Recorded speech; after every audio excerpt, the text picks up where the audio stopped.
এবং মির্জা আব্বাস অবশ্যই তাকে নিয়ে ওই চিন্তাও করে না, ভাবেও না। মির্জা আব্বাস সাহেব বলছে যে ডিমের যে এত শক্তি এটা আমি জানতাম না। সে সারাদিন কেন মির্জা আব্বাসের বন্দনা করতে যায়? তার অবস্থাটা এরকম, ছুঁড়ে মারলো ডিম, তার হাত পা ভেঙে গেল। মির্জা আব্বাস ঢাকা আসনে অনেক হেভিওয়েট প্রার্থী, কিন্তু তার সাথে লড়াই করছে নাসিরউদ্দিন পাটোয়ারি, যেটাকে আপনারা অনেকটা ছোট্ট একটি দল যেটা বলেন, মানে এটা চুনোপুটির মতো একটা দল। কিন্তু সেই নাসিরউদ্দিন পাটোয়ারিও নির্বাচনী প্রচারণা করতে গেলে তাকে ডিম হামলা করতে হচ্ছে বিএনপির নেতাকর্মীদের। কেন? দেখেন, এটা তো এমন একটা ব্যাপার যে এটা কার কাছে ভোট চাইতে যাচ্ছে, কোনো বাসা থেকে যদি কেউ ডিম দেয় বা কিছু, এর আগেও যেটা হাদির সাথে হয়েছে, এগুলো আসলে কিছু ভোটার আছে অতিরিক্ত আপনার আবেগী, তারা উৎসাহী, অতি উৎসাহী মানুষ। এখন কে কারা কোথা থেকে করেছে কেউ কিন্তু দেখে না। বিএনপির নাম দোষ দিয়েছেন, এটাই স্বাভাবিক রাজনীতিতে। আপনার মনে করেন নাসিরউদ্দিন পাটোয়ারিও যেভাবে কথা বলছে, এটা একজন প্রার্থীর মতো কথা না। ও যে খুব বয়সে ছোট, অ্যাটাক করে সব সময় কথা বলা। মির্জা আব্বাসের মতো একজন ভারী একটা বর্ষিয়ান একজন নেতাদের মধ্যে যদি শ্রদ্ধা সম্মানটুকু না থাকে, তাহলে সামনের দিনে কি রাজনীতি করবে বা শিখবে এরা? এইখানে আমি বলতে চাই, ব্যক্তিগত জীবন এনে যখন টানা হেঁচড়া করে এবং অশুভন কথা বলে, এগুলা কোনো রাজনৈতিক কথা হচ্ছে না। হতে পারে যে মির্জা আব্বাসকে ভালোবাসে, তার প্রতি অনেকের দায়বদ্ধতা আছে। আপনি যদি 5টা লোককে চাকরি দেন, তারা যদি, তার পরিবার যদি আপনার ওইখানে যদি বছরের পর বছর আপনার দেওয়া চাকরিটা করে খায়, মনের অজান্তেই কিন্তু একটা ভালোবাসা বা একটা দায়বদ্ধতা তৈরি হয়। সেই দায়বদ্ধতা থেকেও তো কেউ এই কাজগুলো করতে পারে, যেটা মির্জা আব্বাস জানেনও না। আমি অনেক লোককে মির্জা আব্বাসের ওখানে দেখেছি, আমাকে ব্যক্তিগতভাবে বলেছে যে আমাকে এই চাকরিটা মির্জা আব্বাস দিয়েছে, তার জন্য আমরা করে খাচ্ছি। সেটা আজকে না, আজ থেকে 20 বছর 25 বছর আগে। ওই মানুষগুলো আপনি তো জানেন না, আমিও জানি না কাকে সে কতটা হেল্প করেছে। তার সামনে যদি কেউ যে, এবং মির্জা আব্বাস যদি একটা পয়সার বিনিময়ে যদি না করে থাকেন, এটা তার কাছে যায়, তার সামনে যায় যদি এটা করে, সে তো নিজের পয়সা 10-20 হাজার টাকা হইলেও খরচ করে এটা করবে। এই কারণে বোঝাবেও না কোনো দিন। এই কারণে যে ওই লোকটার প্রতি তার ব্যক্তিগত ঋণবোধ মনে করে, সেই মনে করা থেকে। এই জন্য আমি বলবো যে নাসিরউদ্দিন পাটোয়ারি আমাদের ছোট ভাই, সেই ইলেকশনে দাঁড়িয়েছে, যার সাথেই দাঁড়াক না কেন, নির্বাচনে সবাই সমান, সমানভাবে সমান। মির্জা আব্বাস সাহেব কতক্ষণ নাসিরউদ্দিন পাটোয়ারির কথা বলেন? তার মুখ দিয়ে তো তার কথা বলা হয় না। তাহলে নাসিরউদ্দিন পাটোয়ারি সারাদিন সে তার একটা কি বলে শাপলাকলি মার্কায় দাঁড়াইছে, শাপলাকলির বন্দনা করুক, মানুষ এটা লুফে নিবে।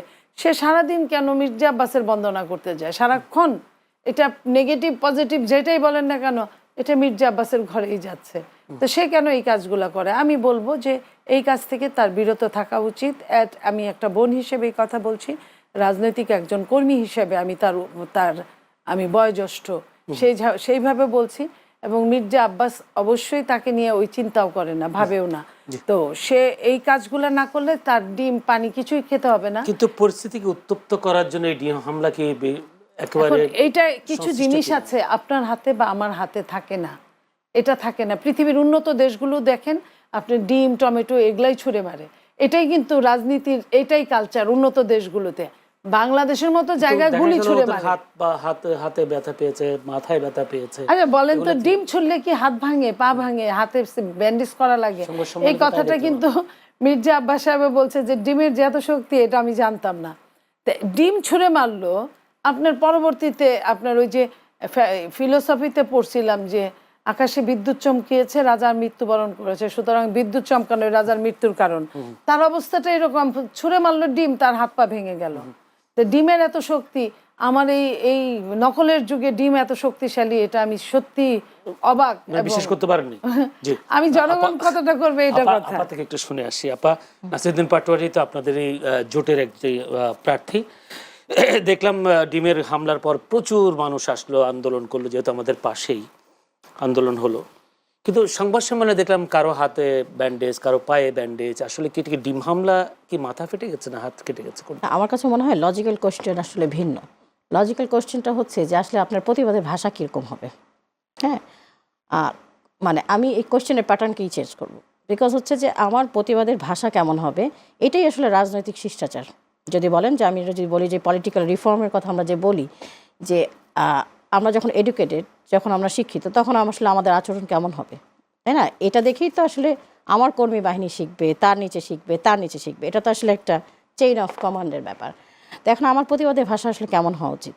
নাসিরউদ্দিন পাটোয়ারি যদি বলেও থাকে, ধরেন উনি অনেক মির্জা আব্বাসকে, আমাদের দেশে এই কালচার অভ্যত আছে, আপনি দেখবেন প্রতি মুহূর্তে মির্জা আব্বাসরাই এই কালচার তৈরি করে দিয়ে গেছেন।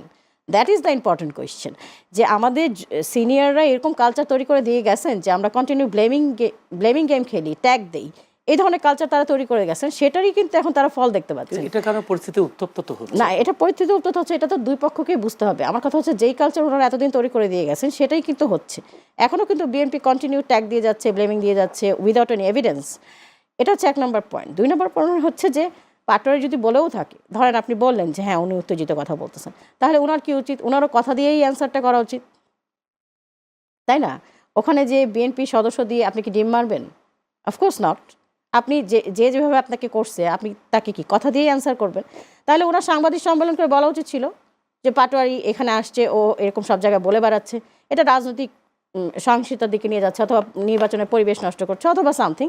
যেহেতু আপনি বয়োজ্যেষ্ঠ একজন মানুষ, উনি কিন্তু অনেক বড়, মানে আমাদের বাবাদের বয়সী, তাহলে আমরা তার কাছে কি এক্সপেক্ট করব? অবশ্যই সৌন্দর্যগুলো এক্সপেক্ট করব। তো আমরা নিশ্চয়ই দেখব, মানে ওইটাকে আমি জাস্টিফাইড করতে পারি না, ডিম মারাকে আমি জাস্টিফাইড করতে পারি না ওই কথা দিয়ে। জি আপা, আপনার কাছে সময় পাবো কিনা জানি না, একটা প্রশ্ন করে রাখি। সেটা হচ্ছে আল জাজিরাতে জামায়াতের আমির ডাক্তার শফিকুর রহমান একটা সাক্ষাৎকার দিয়েছেন। তাকে প্রশ্ন করা হয়েছিল আপনাদের সংসদীয় এইবারে এত আসন দিয়ে প্রার্থী দিয়েছেন, কিন্তু একজন নারী প্রার্থী কেন দিলেন না? তখন তিনি বলেছেন প্রার্থী তারা তৈরি করছেন, উই আর প্রিপেয়ারিং, এই কথাটা তিনি বলেছেন। আমার প্রশ্ন হলো কি, এখনো কি জামায়াতে কোনো যোগ্য নারী প্রার্থী নেই? এখানে আসলে আপনাকে কয়েকটা সিকোয়েন্স বুঝতে হবে, মানে এই ব্যাপার আছে। সেটা হচ্ছে 16 বছর 17 বছরের যে ফ্যাসিজমের ভিতর দিয়ে আমরা গেছি, তার কিছু আফটার ইফেক্ট আছে। আমরা কিন্তু এই কথাগুলোকে যতটা সামনে নিয়ে আসি, ওইগুলোর আফটার ইফেক্টকে সামনে নিয়ে আসি না। এই 16-17 বছর কোনো একটা সংগঠন, না বিএনপি আর আমরা কি ভেতরে খুব সুন্দর করে কাজ করতে পারছি বা ওপেন কাজ করতে পারছি? পারি নাই কিন্তু। তাহলে দেখেন ওই নেতৃত্বগুলো কীভাবে তৈরি হবে? না, আপনারা যে বলতেছেন যে নেতৃত্ব তৈরি হবে, এই যে দেখেন আজকে আমি টক শোতে আসছি, এর আগে কোনো মিডিয়া আমাদেরকে নিচ্ছে না, নাই তো আমাদের গলার ভয়েস রেজ করারই তো জায়গা ছিল না। সো এমনকি আমাদেরকে গুম করা হয়েছে, খুন করা হয়েছে, আমাদেরকে বিভিন্ন জায়গায় মামলা, এমনকি মেয়েদেরকে পর্যন্ত অ্যারেস্ট করে নিয়ে গেছে কথা বলার জন্য বা ধরেন মিটিং করার জন্য। তাহলে নেতৃত্ব তো আসলে একদিনে তৈরি হয় না, এটা তো একটা মানে কন্টিনিউয়াস প্রসেস। এই জন্য জামাতের আমির বলছেন যে উই আর প্রিপেয়ারিং। তার মানে এটা না যে হচ্ছে উনি দিবেন না, এটা হচ্ছে যে আমাদের আগে গ্রুমিং করা হবে, ইয়ে করা হবে, দেন বিভিন্ন জায়গায় আপনারা দেখতে পাবেন অবশ্যই। জি ধন্যবাদ। নীলুফার চৌধুরী মনি, আপা যদি বলছিলেন আপনারা আসলে নিজেরাই পরিস্থিতি উত্তপ্ত করছেন, যেহেতু আপনারা, তিনি একটা প্রথম থেকে অভিযোগটা করেছেন নিজেরা মারামারি করে প্রায় 2 শতাধিক, উনি বলেন 300 কথা বলছেন, যদিও আমরা জানি 2 শতাধিক আপনারা হতাহত হয়েছেন। সেই রেশ এখন নিজেরা জেনে না করে এখন ভিন্ন দলের সাথে করছেন সহিংস পরিস্থিতি, কি বলবেন? দেখেন, বিএনপি নিজেরা মারামারি করে অস্বীকার করব না, কিন্তু বিএনপি অন্যের সাথে মারামারি করতে পারে না। তার প্রমাণ গত 15 বছর অনেক রকম কথা আমাদের শুনতে হয়েছে।